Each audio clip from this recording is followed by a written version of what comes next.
Kalian masih pada semangat gak? Tentunya masih dong, apalagi untuk para peserta Sobat Prestasi di rumah yang ingin mengikuti KSNK bidang geografi. Nah, kita jangan lama-lama lagi yuk. Acara selanjutnya kita akan mendengarkan arahan sekaligus informasi apa sih yang akan diberikan dalam pelaksanaan teknis lomba KSNK bidang geografi. Nah, nanti yang akan menyampaikan adalah Bapak Bintang Erwananda dan Kak Hafiz Muhammad Yudhaifa. Selaku tim juri, kepada Bapak Bintang dan Kakak Hafiz, waktu dan tempat kami persilahkan. Oke, selamat sore semua adik-adik di seluruh wilayah Nusantara. Mohon maaf, Pak, masih di mute. Oh, udah ngomong sih. Apa nggak kedengeran? Kayaknya udah. Halo? Halo, sudah Pak, sudah terdengar. Oh, sudah ya? Ini saya sudah kedengeran ya? Sudah. Sudah? Sudah, Pak. Oke. Ya, jadi selamat sore adik-adik Sobat Prestasi, teman-teman yang akan mengikuti KSNK bidang geografi dari Sabang sampai Merauke di seluruh wilayah Indonesia.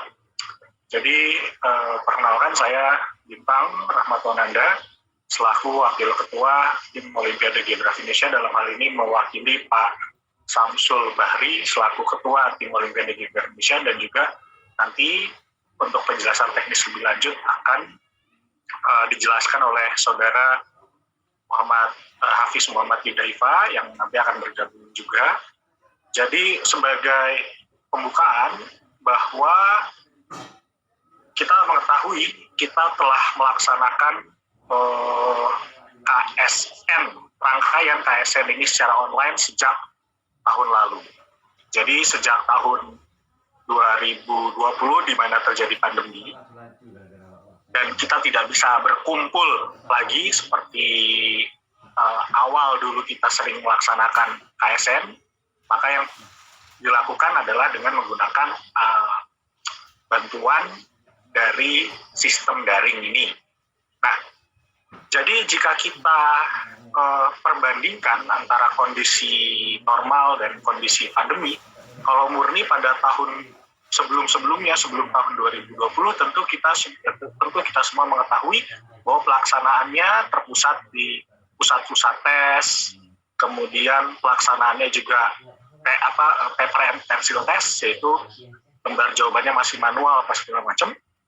Tapi untuk tahun 2020 itu dilaksanakan, kalau tingkat kota waktu itu karena belum masuk masa pandemi itu masih dilakukan secara konvensional, tapi untuk tingkat provinsi dan nasional itu murni dilakukan online di rumah masing-masing. Walaupun setelah kami evaluasi, secara pelaksanaan itu tetap kita nilai sportif, namun rasa-rasanya untuk tahun ini di tingkat kabupaten kota, itu kita mengetahui bahwa pelaksanaannya walaupun dilakukan secara online, tapi tetap dipusatkan di pusat-pusat tes tertentu, yaitu di sekolah atau di tempat-tempat yang telah ditentukan. Nah, justru tapi dengan pelaksanaan yang seperti saat ini, tantangan terhadap metode pelaksanaannya agar kecurangan dalam ujian itu dapat kita minimalisasi, jadi bisa kita minimalisasi untuk potensi-potensi kecurangan, walaupun kita sama sekali tidak mendapatkan laporan negatif yang signifikan dari tahun lalu, tapi kita terus berupaya untuk menyempurnakan sistem yang telah ada.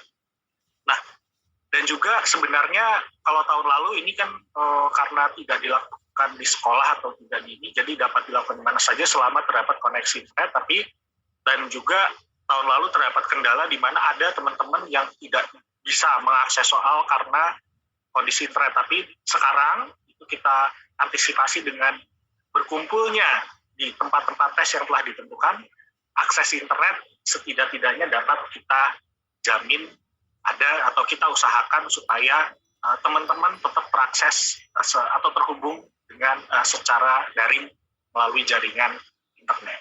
Nah, jadi sebagai gambaran, sebetulnya tentu teman-teman sudah mengetahui juga bahwa apa yang kita lakukan sekarang itu adalah dalam rangka untuk menyeleksi peserta IGO, International Geography Olympiad, yang akan kita laksanakan tahun depannya. Jadi seleksinya sekarang tahun 2021, nah ini akan dipersiapkan untuk IGO tahun 2022. Nah, tahun 2022 IGO-nya di mana? Yaitu adalah di Paris, di Prancis. Nah, ini merupakan sebetulnya kesempatan yang luar biasa bagi teman-teman jika memang bertekad untuk bisa mencapai prestasi tertinggi, yaitu dapat mewakili Indonesia di ajang IGO, yaitu sampai di level internasional, yaitu mewakili Indonesia untuk di Paris sana. Dan syukur alhamdulillah jika bisa memperoleh ulang medali, itu tentu akan menjadi suatu kebanggaan tersendiri bagi kita semua, bagi baik adik-adik sendiri maupun bangsa Indonesia secara keseluruhannya. Tapi untuk mencapai fase itu tentu ada tahapan-tahapan, yaitu yang pertama harus dilalui, itu tentu saja di tingkat sekolah, baru sekarang tingkat kota, lalu tingkat provinsi nanti, dan ada di tingkat nasional, serta penggemblengan di tingkat pelatihan nasional atau pelatnas kita sebut. Nah, untuk itu, untuk melalui tahapan-tahapan yang sangat panjang itu, ya dimulainya dari tahap yang sekarang ini adalah tahap yang ibaratnya sebagai pacu lari, jadi sebagai titik tolak awal losatan atau loncatan daripada adik-adik di masa yang akan datang. Karena apa? Jika adik-adik secara serius mengikuti Olimpiade ini, betul-betul niat, ikhtiar, kemudian doa juga, itu insya Allah akan mendapatkan apa yang sesuai juga setimpal, dalam artian misalkan beberapa kemudahan seperti apakah itu beasiswa, karena kita tahu juga kalau LPDP atau kalau mau sekolah ke luar negeri untuk S2 dan S3 itu ada jalur khusus untuk pemenang Olimpiade, itu sudah ada jalurnya sendiri. Jadi jangan cuma bermimpi untuk sampai tingkat provinsi atau tingkat nasional saja, tapi bermimpilah sampai kepada tingkat internasional, karena hitung-hitung wah bisa foto juga di depan Menara Eiffel atau bisa foto di depan Arc of Triumph, yaitu yang gerbang yang di Paris itu kan. Oke. Paling itu saja supaya adik-adik, yang saran saya adalah walaupun ini adalah tingkat kota, kita memulai untuk tingkat kota, tapi sudah ada visi untuk sampai ke tingkat internasional. Jadi aim higher. Jadi jangan cuma aimnya itu kota, provinsi, itu terlalu kecil. Aimlah sampai tingkatan tertinggi lagi. Karena ada kata-kata daripada presiden pertama kita, yaitu Bung Karno, yang menyatakan, jika bermimpilah setinggi langit, karena kalau jatuh, kamu akan terjatuh di antara bintang-bintang. Demikian mungkin yang pembukaan yang dapat saya sampaikan. Selanjutnya mungkin bisa dilanjutkan oleh Mas Yudhaifa. Oke, baik. Terima kasih Bapak Bintang. Selanjutnya boleh dilanjutkan oleh Bapak Hafiz. Silahkan. Bajang, saya izin buka masker ya. Oh ya, boleh.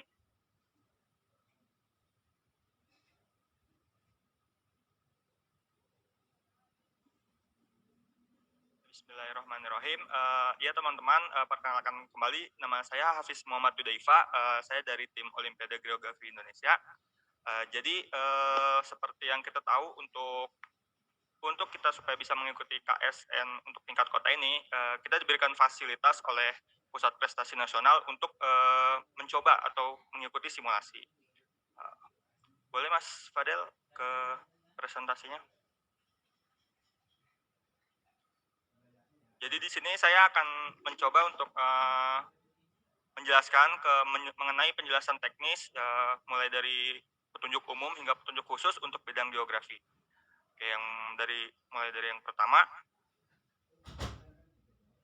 untuk pelaksanaan petunjuk umum, pelaksanaan uji coba dari KSNK ini, nanti adik-adik semua akan dikumpulkan di sekolah atau di tempat-tempat yang sudah ditentukan, rencananya pada tanggal Jumat 28 Mei 2021. Untuk mengenai waktunya, nanti akan diumumkan lebih lanjut. Kemudian karena kita ini masih menjalani simulasi, jadi nanti kita akan mencoba simulasi dengan 50 soal geografi, di mana waktu yang disediakan adalah 90 menit. Tapi 50 soal geografi dan waktu 90 menit ini hanya disimulasi. Untuk di KSNK-nya sendiri, itu nanti soalnya akan ada 100 pilihan ganda dan waktunya 180 menit.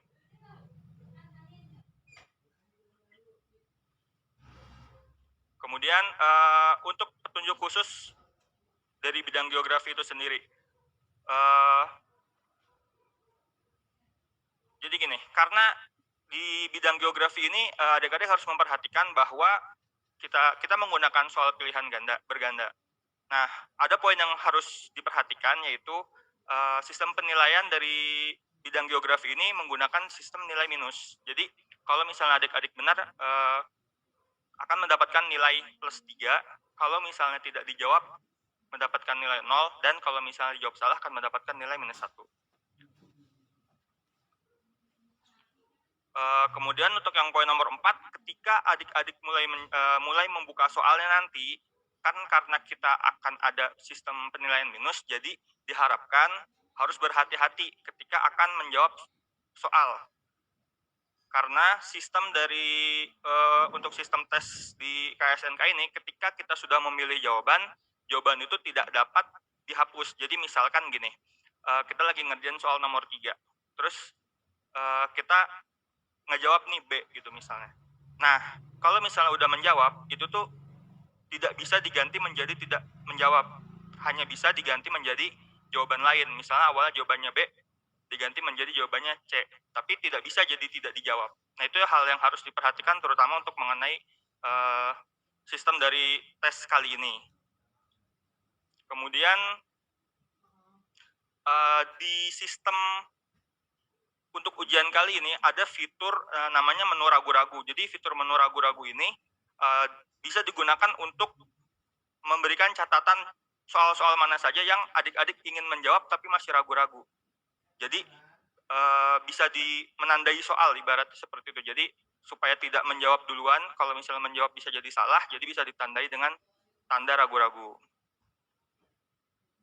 Kemudian nanti juga di dalam sistem akan ada akses untuk menu daftar soal. Jadi adik-adik bisa melihat dari 100 soal itu, soal mana yang sudah dikerjakan, soal mana yang belum dikerjakan, soal mana yang masih ragu-ragu, sehingga bisa memudahkan untuk melakukan pengecekan jawaban kembali sebelum dilakukan pengumpulan jawaban.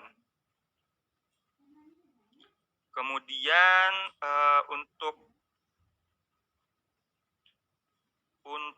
untuk simulasi besok nanti adik-adik akan diberikan 2 username. Jadi 2 username ini digunakan, jadi adik-adik bisa mengerjakan simulasi ini sebanyak 2 kali. Gitu. Jadi tapi tidak diwajibkan untuk mengikuti 2 kali, minimal sekali. Kalau misalnya ada yang masih penasaran, ada yang masih ragu cara menjawabnya, atau ada yang mengalami masalah kendala teknis, nanti bisa menggunakan username kedua untuk mencoba simulasi kembali. Kemudian untuk poin nomor 10, untuk pelaksanaan ujian geografi ini diperkenankan menggunakan kalkulator. Sebelumnya Mas Fadil. Jadi karena yang akan kita lakukan tanggal 28 ini adalah hanya berupa untuk simulasi, jadi nilai akhir dari simulasi ini tidak akan dipublikasikan. Oke. Masuk ke, nah ini adalah halaman pertama yang adik-adik akan lihat ketika sampai ke ruangan tes.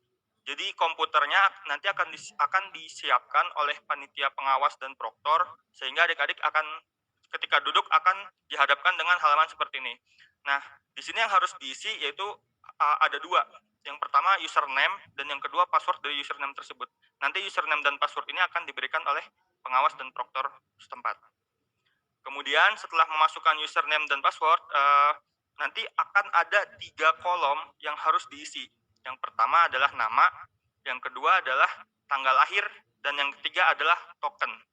Token ini nanti akan diberikan oleh pengawas ketika adik-adik akan memulai simulasi ataupun ujian. Jadi untuk di halaman kedua ini hanya mengisi 3 itu, mengisi nama, mengisi tanggal lahir, dan mengisi token yang diberikan oleh pengawas. Kemudian selanjutnya setelah diberikan token oleh pengawas, adik-adik bisa mulai masuk ke dalam soal, dan jika ingin memulai ujian, itu bisa diklik mulai. Waktu itu akan dihitung ketika adik-adik sudah mengklik tombol mulai. Habis itu baru waktu mulai dihitung. Masuk ketika kita sudah membuka halaman soal, di sini ada beberapa menu yang bisa diakses.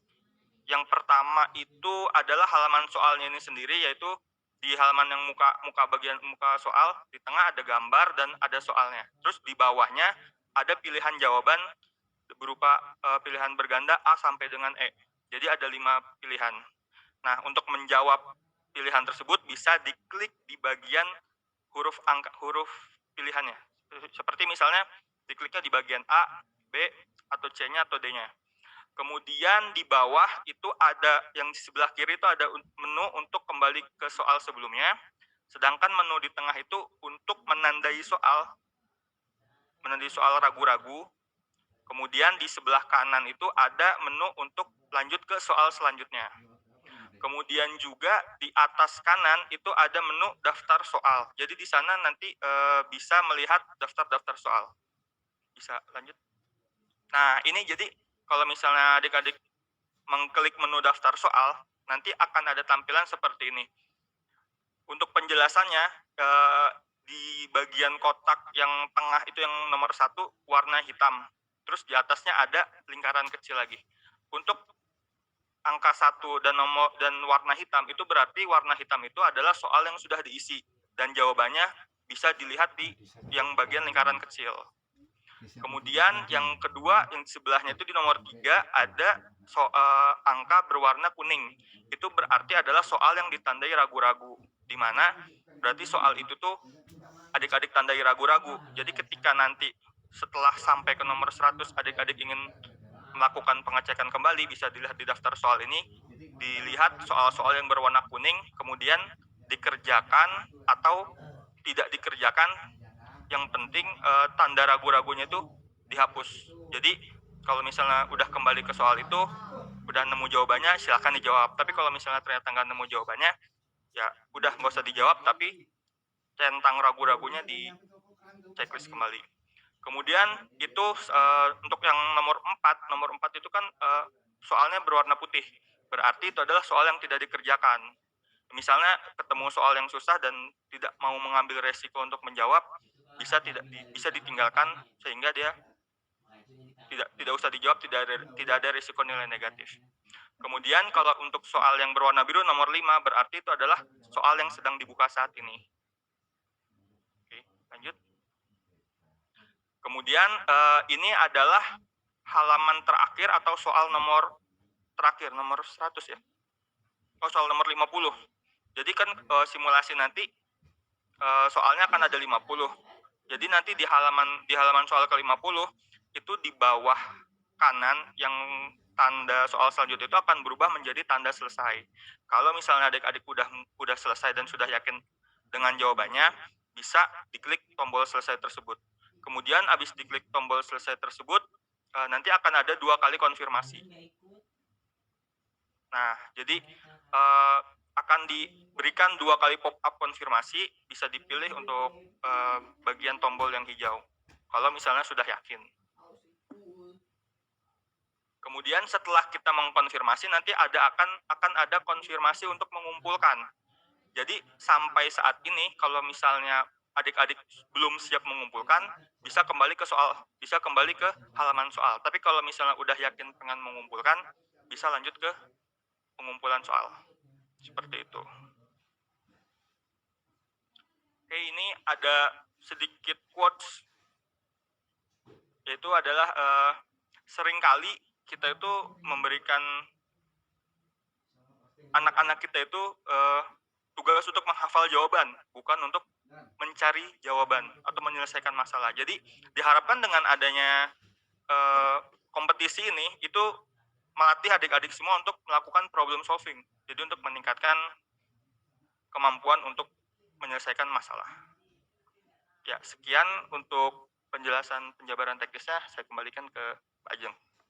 Oke, baik. Terima kasih banyak Kakak sudah memberikan informasi dan materi terkait dengan eh, teknik teknis dan juga non teknis untuk para peserta KSNK bidang geografi. Nah, untuk sobat prestasi yang ingin bertanya atau masih belum paham terkait materi yang sudah dipaparkan oleh Kak Hafiz dan Kak Bintang, bisa langsung klik link di deskripsi YouTube. Oke Kak, mungkin ada beberapa pertanyaan atau dari aku dulu deh Kak pertanyaannya. Kakak, apakah ada kebijakan atau peraturan yang berbeda terkait KSNK tahun sebelumnya sama sekarang, tapi khusus untuk geografi? Untuk peraturan dari KSNK tahun lalu, mengingat tahun lalu itu kan belum full daring ya, maksudnya belum full online. Jadi kalau yang sekarang udah full online, jadi kita ada peraturan baru itu terutama untuk mengenai cara menjawab soal tersebut. Kalau misalnya tahun lalu kita misalnya mau mengganti jawaban itu masih bisa untuk jadi tidak dijawab gitu, atau masih bisa mengganti. Kalau misalnya sekarang kita salah satu aturan yang barunya itu adalah ketika sudah menjawab tidak bisa ditarik. Oh. Ya, bisa dirubah tapi tidak bisa ditarik jawabannya. Oke, baik. Itu penjelasannya.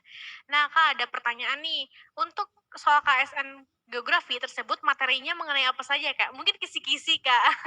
Iya, kisi-kisi. Untuk kisi-kisi kita masih sama seperti tahun-tahun sebelumnya, itu mengacu untuk kisi-kisi untuk IGO, untuk International Geographic Olympiad. Namun yang perlu mungkin ada tambahan untuk tahun ini kan, karena kita kenalnya itu adalah 12 bidang geografi untuk IGO. Untuk tahun ini kita ada tambahan tentang map skills dan analisis skills. Jadi map skills. mengenai kemampuan untuk membaca peta dan menganalisa data. Oke, baik. Kak, ada pertanyaan lagi. Apakah soalnya mengedepankan sistem HOTS, higher thinking ya, order thinking skills? Ya, jadi untuk boleh ini nggak? Boleh nambahkan soal mengenai HOTS mungkin Mas Bintang? Oh, ya. Jadi sebenarnya gini, kalau untuk tingkat kota, betul memang kita sudah cobakan untuk HOTS, cuman kalau tingkat kota mungkin masih relatif lebih mudah ketimbang nanti tingkat provinsi. Mungkin kita akan coba betul-betul HOTS yang serius itu di tingkat provinsi. Tapi untuk di tingkat kota itu kita masih coba untuk masih HOTS yang nggak terlalu tajam. Jadi masih relatif gampang kan? Insya Allah gampang. Secara general ya Kak ya? Ya, insya Allah gampang. Kalau belajar. Pertanyaan selanjutnya nih, apakah soal KSNK geografi nanti ada mengandung soal hitungan Kak? Atau berapa persen hitungannya? Oh, ada soal-soal hitungan, beberapa soal tadi kan sudah disebutkan juga sama Mas Yudaifa terkait map dan analisis data. Nah, itu ada hitungan-hitungan di situ. Semangat. Hitungan-hitungan terkait perpetaan terutama. Oke, perpetaan ya. Yeah. Oke, mungkin untuk sobat prestasi yang tidak ada pertanyaan lagi atau sudah cukup paham saya di sini, atau kalau misalkan ada pertanyaan masih bingung, bisa langsung chat di Instagramnya Puspesnas. Oke. Nah, mungkin Kak untuk closing statement untuk Kak Bintang dan Kak Hafiz, boleh nggak nih kasih tips dan trik atau motivasi untuk sobat prestasi yang ingin mengikuti KSNK bidang geografi Kak? Silakan. Jadi Kak Bintang dulu atau Kak Hafiz dulu? Oh, Kak Bintang dulu, boleh Kak Bintang. Siap. Jadi ini kan tahun 2021 ya, maksudnya ini memperingati juga 10 tahun yang lalu saya ikut OSN dulu, namanya kan OSN ya, Olimpiade Sains Nasional. 10 tahun yang lalu saya juga ikut OSN untuk dulu bidang saya kebumian, sebelum bidang yang tadi sebelum tadi geografi kan ada bidang kebumian. Dulu 10 tahun yang lalu nggak kerasa saya ikut bidang kebumian itu tingkat kota, kemudian tingkat provinsi dan nasional. Tapi yang tadi saya sampaikan bahwa tim saya bukan nasional, tim saya bukan provinsi saja tapi Saya sudah membayangkan saya ikut ISO di Argentina. Saya sudah membayangkan saya membawa bendera Indonesia di Argentina. Jadi itu yang benar-benar membakar semangat untuk belajar. Dan juga bayangan saya waktu itu adalah saya bisa masuk IPB tanpa tes, saya bisa dapat beasiswa segala macam. Jadi OSN ini memang dampak jangka pendeknya nggak terlalu terasa, tetapi dampak jangka panjangnya luar biasa. Jadi lagi-lagi kalau memang teman-teman mau serius untuk mengikuti OSN ini, seriuslah dan aim higher. Jadi jangan hanya untuk level provinsi, level nasional, tetapi coba bayangkan kamu akan mewakili Indonesia di Paris. Di Paris. Kan lumayan tuh buat konten di Instagram kalau zaman sekarang kan gitu. Buat konten di Instagram tuh, wah di Paris ya kan, pasti ganteng tuh, kemudian bisa menarik juga kan. Monggo, silakan Mas Yudaifa ini juga dulunya ini alumni juga. Jadi mungkin jadi beliau dulu peraih medali perak ya kalau nggak salah di tingkat nasional, luar biasa sekali, dan ikut rangkaian pelatnas itu sampai hampir terpilih kalau nggak salah menjadi timnas, tapi sedikit beda nilainya karena yang lain lebih rajin ya. Monggo Mas Yudaifa silakan. Ya, benar sih kata Mas Bintang. Dulu pengalaman saya ya sampai ke pelatnas 3. Cuma kebetulan beruntungnya ada 4 orang lain yang lebih rajin dan lebih knowledge dari saya begitu, Mas. Jadi saya ingin menyampaikan aja bahwa usaha itu tidak akan mengkhianati hasil. Karena kalau misalnya saya dulu membandingkan teman-teman saya yang 4 itu memang usahanya tuh keras gitu. Maksudnya mereka gigih, mereka juga sudah aim tinggi, sedangkan saya waktu itu masih aimnya mungkin masih tingkat nasional. Jadi merujuk ke apa yang dibilang Mas Bintang ya, kejarlah gapailah cita-cita setinggi langit, karena kalau misal jatuh masih ada di bintang-bintang. Nah mungkin dulu cita-cita saya setinggi langit, nah jatuhnya di bintang aja gitu. Jadi masih di level nasional, belum nyampe langit gitu. Teman-teman yang 4 yang bisa sampai langit. Tapi maksudnya usaha itu tidak akan mengkhianati hasil. Sekian. Oke, baik, luar biasa. Terima kasih banyak kepada Bapak Hafiz dan Bapak Bintang telah memberikan informasi yang sangat penting untuk para peserta KSNK bidang geografi, baik secara teknis maupun non-teknis. Nah, mungkin aku ada sedikit conclusion atau simpulan dari yang sudah dipaparkan pemateri, bahwa untuk soal KSNK bidang geografi terdapat untuk simulasi 50 soal, dan untuk pelaksanaannya tersendiri ada 100 soal di mana harus dikerjakan selama 180 menit, dan sistem penilaiannya itu ada minus 1 jika tidak terjawab dan dapat poin 4 jika terjawab ya Kak. Plus 3 plus 3 jika dijawab. Oke. Minus 1 jika tidak dijawab. Jika dijawab salah. Jika dijawab salah dan tidak dijawab 0. Oke. Baik, terima kasih Kak. Dan mungkin untuk sobat prestasi, kemampuan yang dibutuhkan untuk menyelesaikan berbagai soal di KSNK Geografi ini, yang pertama pasti kalian harus mempunyai kemampuan untuk pemetaan, penyelidikan terhadap soal-soal yang tertera, dan juga harus bisa menganalisis bagaimana menginterpretasikan dari soal-soal tersebut. Oke, jangan lupa ikuti protokol kesehatan karena KSNK dilaksanakan di sekolah. Oke, baik, terima kasih banyak Kak Hafiz dan Kak Bintang. Mohon maaf bila ada kesalahan kata. Nah, sobat prestasi, jangan kemana-mana lagi ya, karena ada narasumber terakhir dari KSNK bidang ekonomi. Untuk itu tetap bersabar dan stay tune. Terima kasih.